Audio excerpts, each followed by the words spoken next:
Nous sommes ravis de vous retrouver aujourd'hui et on espère surtout que vous êtes en forme puisque nous allons poursuivre notre focus teint avec l'highlighter. Je vous emmène avec moi. J'en profite pour me représenter au cas où il y aurait de nouvelles têtes qui se sont jointes à la chaîne YouTube. Je m'appelle Christy, je suis make-up artiste depuis une trentaine d'années et derrière la caméra se cache Béa. la voix pour l'instant, mais qui se dévoilera, nous l'espérons, très prochainement. À quoi sert l'highlighter? L'highlighter est aussi l'illuminateur en français ou bien l'enlumineur.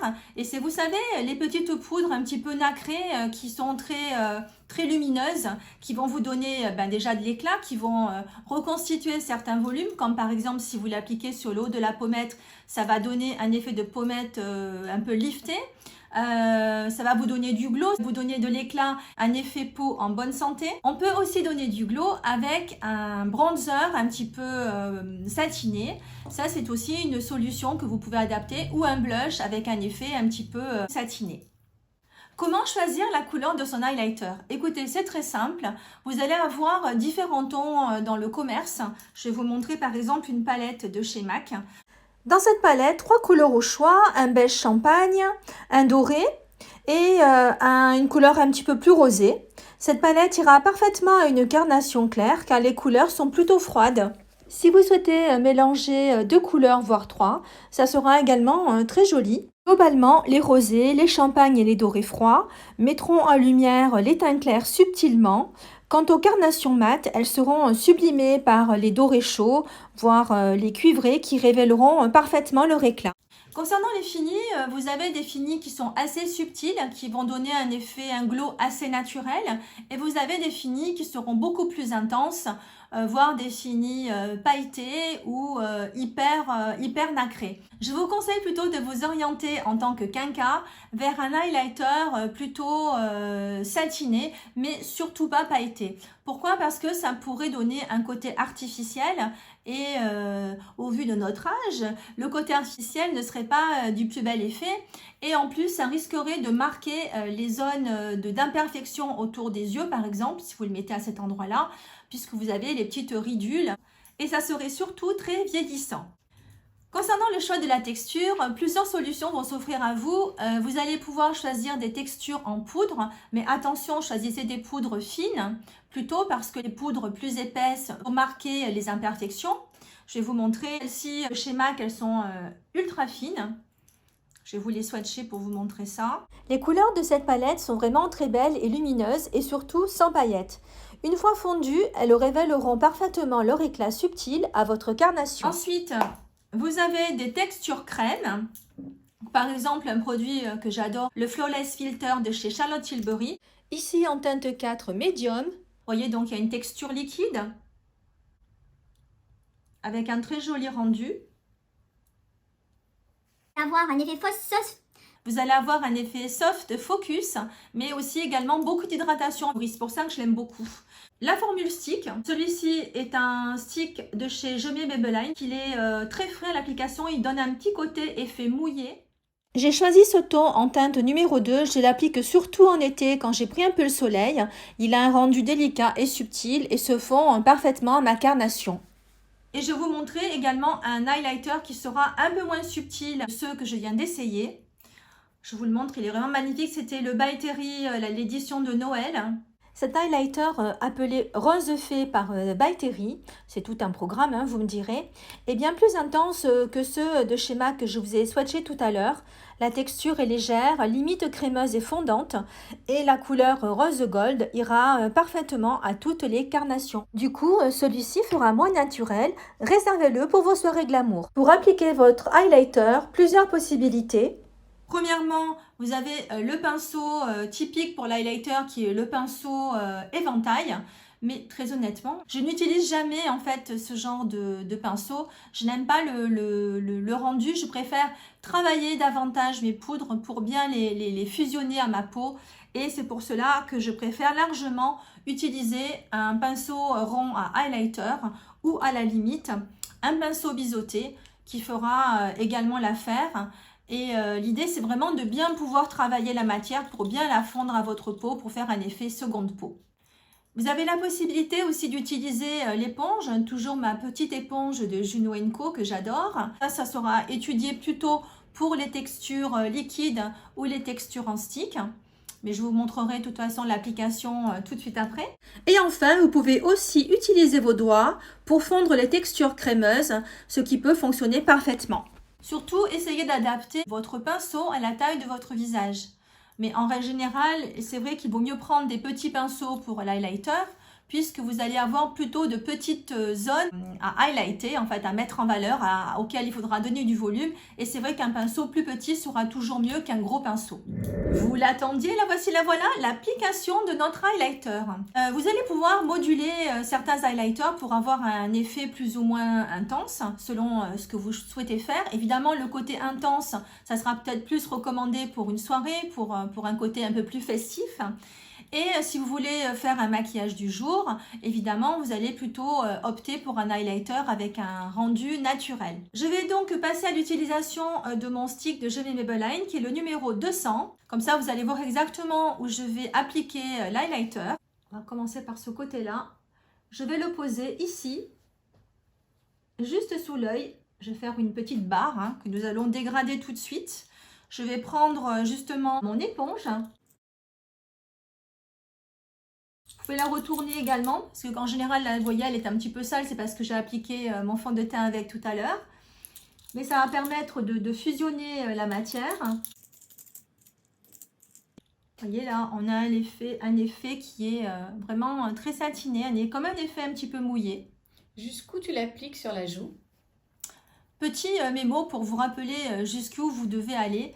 C'est de vous mettre face à votre miroir et de prendre grosso modo le milieu de votre œil et vous allez pouvoir le descendre en fait jusque là.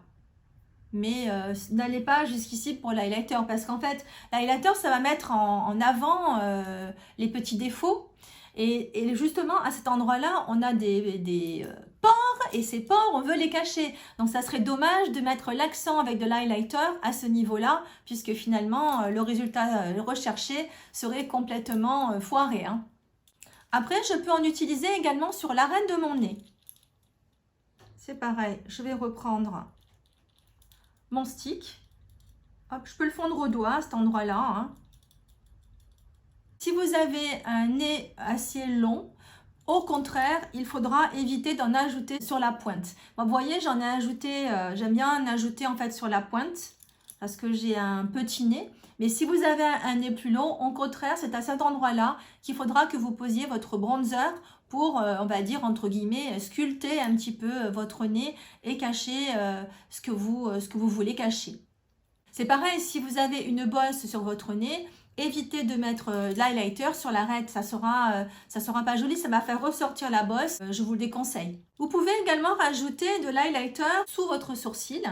Je vous montre ça, j'ai la mèche folle, je vais la calmer tout de suite. Hop là. Je prends avec un pinceau un petit peu fluffy, un pinceau que vous allez utiliser pour faire votre maquillage des yeux. J'en prélève un petit peu et je vais pouvoir l'appliquer à cet endroit-là. En fait, juste sous votre sourcil. D'une part, ça va donner un côté œil lifté vers le haut, puisque ça va capter la lumière à cet endroit-là.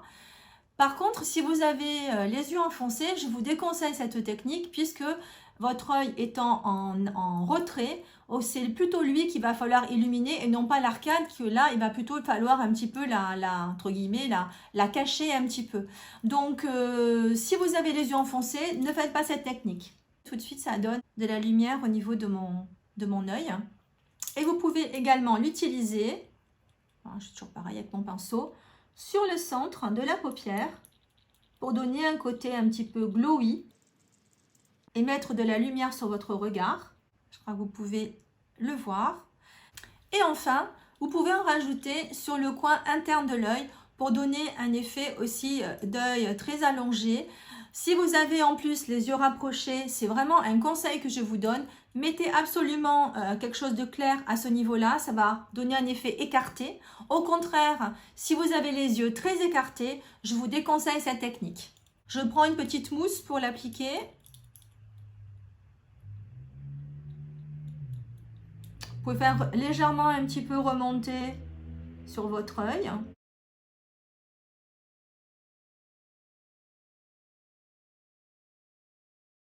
J'aime bien rajouter un peu d'highlighter également sur l'arc de Cupidon et également sur les arêtes. Voilà, ça va mettre en valeur ma bouche. Alors évidemment, je vous conseille de le faire avant que vous mettiez votre rouge à lèvres. Moi, j'ai mis mon rouge à lèvres parce que je voulais faire la belle, mais honnêtement, il vaut mieux le faire avant. Ça doit être très subtil, hein. Ça ne doit pas non plus se voir comme le nez au milieu de la figure, hein. De l'autre côté, j'en profite pour mettre une poudre, hein, pour vous montrer un petit peu l'effet de la poudre, mais avec un résultat un peu plus intense. Et je vais choisir celle de chez By Terry. Je prends mon pinceau, hop, et je vais venir l'appliquer au-dessus de ma pommette. Et vous voyez, je vais le structurer un petit peu, enfin en tout cas bien le fondre.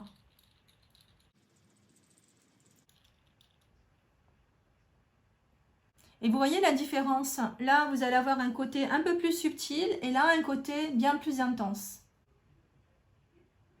Petit conseil, si vous voulez fondre un petit peu la matière, vous pouvez humidifier votre pinceau. Moi, je vais prendre un spray fixateur de chez NYX, le Dewy Finish. Ça va me fondre les poudres si vous voulez. On voit un résultat plus fondu. Est-ce qu'on peut mettre de l'highlighter si on ne se maquille pas? Écoutez, franchement, le maquillage, c'est vraiment un ensemble de choses. Si vous mettez de l'highlighter sans vous maquiller, ça n'a pas vraiment d'intérêt. Vaut mieux vraiment faire un maquillage du teint complet, même si vous ne devez pas vous maquiller les yeux ou très peu. L'highlighter seul, oh non, aucun intérêt. Là où vous pouvez rajouter également de l'highlighter, c'est au-dessus de votre sourcil, à cet endroit-là. Cependant, si vous avez la peau grasse, ayez la main légère avec l'highlighter, car votre peau va avoir tendance à briller. Et l'highlighter, ça ne va pas arranger les choses. Je reprends mon petit stick de tout à l'heure. Je fonds tout ça. Grosso modo, hein, pour vous donner l'endroit où il faut le poser, c'est dans la continuité, quand vous avez le regard fixe face au miroir, c'est dans la continuité de votre iris à ce niveau-là. Je fais pareil de l'autre côté avec mon autre highlighter. Je peux même réutiliser mon éponge, hein, ça sans problème. Ça va permettre de fondre davantage la matière. Vous voyez là, j'ai un résultat quand même de ce côté-là qui est bien plus naturel que de ce côté-là. Mettez plutôt votre highlighter avant votre blush, donc après votre bronzer. Comme ça, quand vous allez mettre votre blush, ça va vous permettre d'avoir plus de fondu et plus d'unité, d'harmonie avec votre teint. Si vous avez les tempes qui se sont creusées à ce niveau-là, vous pouvez très bien également rajouter un petit peu d'highlighter. Ça va permettre, si vous voulez, de donner un effet plus regonflé et plus volumineux, de galber un peu plus cet endroit-là qui s'est décharné. Je crois que vous avez maintenant le mode d'emploi et toutes les astuces pour utiliser un highlighter. Si vous n'en avez pas, je vous invite à aller voir dans la barre d'infos pour trouver tous les produits dont je vous ai parlé aujourd'hui. Mais dernier petit conseil, choisissez un highlighter avec un fini plutôt subtil plutôt qu'un highlighter avec un fini pailleté ou voire même métallisé. En attendant, on espère que la vidéo vous a plu, que vous avez trouvé des conseils très utiles pour appliquer votre highlighter. Et si c'est le cas, n'hésitez pas à nous laisser un petit commentaire en nous donnant votre retour là-dessus. Abonnez-vous bien sûr à la chaîne si ce n'est pas déjà fait. Cliquez sur la petite cloche. Rejoignez-nous sur Instagram. Enfin voilà, bref, dans tous les cas, laissez-nous le like, ne partez pas sans nous l'avoir laissé. Nous vous donnons rendez-vous la semaine prochaine. Prenez soin de vous, bye bye. Au revoir.